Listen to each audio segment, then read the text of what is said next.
തീർച്ചയായിട്ടും ഉള്ളുപൊട്ടുന്ന കാഴ്ചയാണ്. നിരവധി ആളുകളാണ് ചേതനയേറ്റ നിധിയുടെ ശരീരം ഒരു നോക്ക് കാണാൻ അവിടേക്ക് എത്തിക്കൊണ്ടിരിക്കുന്നത്. ദൃശ്യങ്ങളാണ് പ്രേക്ഷകർ തത്സമയം കണ്ടുകൊണ്ടിരിക്കുന്നത്. കോങ്ങാട് MLA ശാന്തകുമാരി നിധിയുടെ വീട്ടിലെത്തിയിരുന്നു.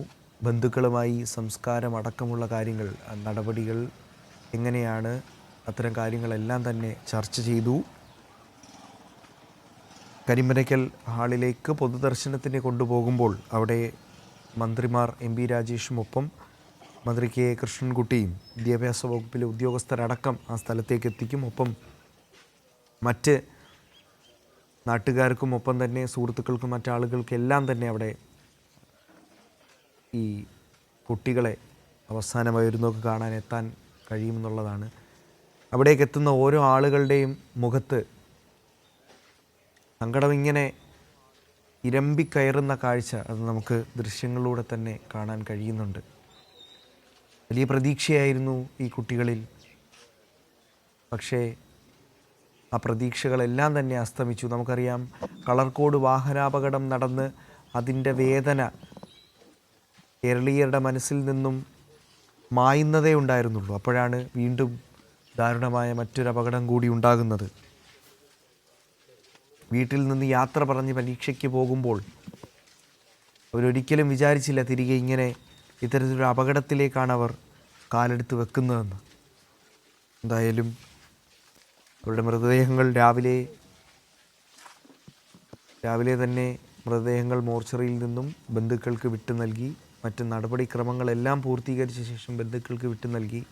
ഇപ്പോൾ 4 പേരെയും വീട്ടിലേക്ക് എത്തിച്ചിരിക്കുന്നു. അവരുടെ ബന്ധുക്കൾക്കും മാതാപിതാക്കൾക്കും അടക്കം ഒരു നോക്ക് കാണാനായി. നിധിയുടെ പിതാവിൻ്റെ സങ്കടം നമ്മൾ കണ്ടതാണ്. നമുക്കൊരിക്കലും അദ്ദേഹത്തിനെ എന്തു പറഞ്ഞും ഈ അവസരത്തിൽ ആശ്വസിപ്പിക്കാനാകില്ല എന്നുള്ളതാണ് ഏറ്റവും പ്രധാനപ്പെട്ട വസ്തുത. ആ ദുഃഖത്തിൽ പങ്കുചേരാൻ മാത്രമേ ഈ അവസരത്തിൽ നമുക്ക് കഴിയുള്ളൂ എന്നതാണ് മറ്റൊരു കാര്യം. നെഞ്ചുപൊട്ടിയാണ് ആ പിതാവ് കരഞ്ഞത്. തൻ്റെ മകളെ ഇനി ഒരിക്കലും തിരികെ ലഭിക്കില്ല, ആ കളിചിരികൾ ഒരിക്കലും ഇനി ആ മുറ്റത്തുണ്ടാകില്ല എന്ന ബോധ്യം അദ്ദേഹത്തിനുണ്ടായി. 5 പേർ അപകടത്തിൽപ്പെട്ടു, 4 പേർ മരണത്തിന് കീഴടങ്ങി, ഒരു കുട്ടി രക്ഷപ്പെട്ടു. ഒരുപക്ഷെ നമ്മൾ ഒരു നിമിഷമെങ്കിലും ആഗ്രഹിച്ചു പോകും ആ രക്ഷപ്പെട്ട കുട്ടി, അത് ആ കുട്ടിയെപ്പോലെ തന്നെ ഈ 4 പേരും രക്ഷപ്പെട്ടിരുന്നെങ്കിലെന്ന് ഒരു നിമിഷം നമ്മൾ ആഗ്രഹിച്ചു പോകും. പക്ഷേ യാഥാർത്ഥ്യം അങ്ങനെയല്ല. അത് നമ്മൾ ഉൾക്കൊള്ളേണ്ടതാണ്. പ്രേക്ഷകർ, ജനങ്ങൾ അത് ഉൾക്കൊണ്ടിട്ടുണ്ട്. എന്തായാലും തുപ്പനാട് ജുമാ മസ്ജിദിലാണ് ഖബറടക്കം നടപടികൾ അവിടെ നടക്കുക. അതിനുശേഷം ജുമാ മസ്ജിദിൽ ഈ ഖബറടക്കും. നിരവധി ആളുകൾ എത്തിക്കൊണ്ടിരിക്കുന്ന ദൃശ്യങ്ങളാണ് പ്രേക്ഷകർ ഇപ്പോൾ കണ്ടുകൊണ്ടിരിക്കുന്നത്.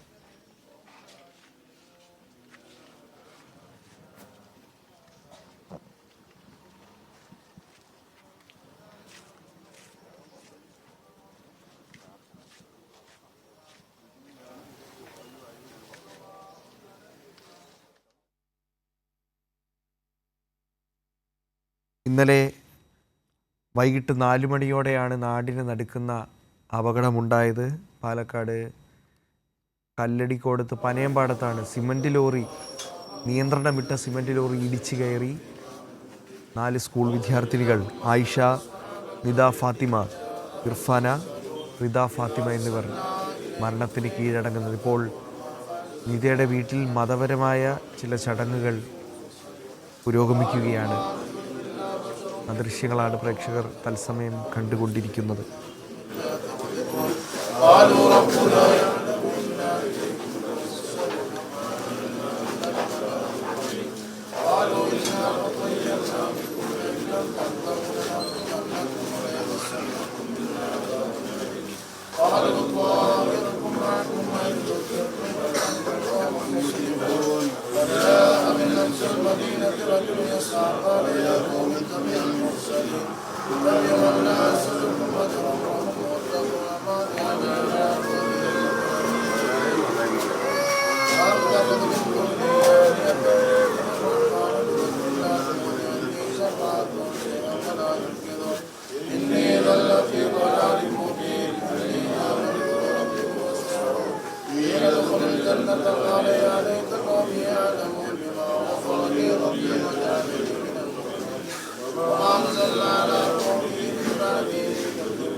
പാലക്കാട് കല്ലടിക്കോട്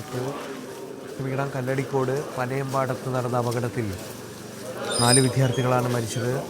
4 പേരുടെയും വീടുകളിൽ പൊതുദർശനം തുടരുകയാണ്. നിരവധി ആളുകളാണ് ആ പെൺമക്കളെ കാണാൻ അവരുടെ വീടുകളിലേക്ക് എത്തിക്കൊണ്ടിരിക്കുന്നത്. ദുഃഖമിങ്ങനെ തളം കെട്ടി നിൽക്കുന്ന അവസ്ഥ. ബന്ധുക്കളെയും കുടുംബാംഗങ്ങളെയും എന്തു പറഞ്ഞ് ആശ്വസിപ്പിക്കണം എന്ന് യാതൊരു പിടിയുമില്ല.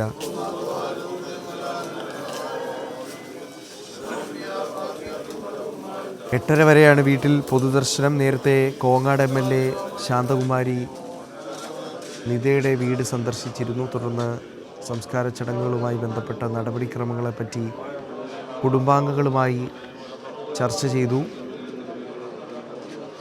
10 മണിയോടെ കരിമ്പനയ്ക്കൽ ഹാളിൽ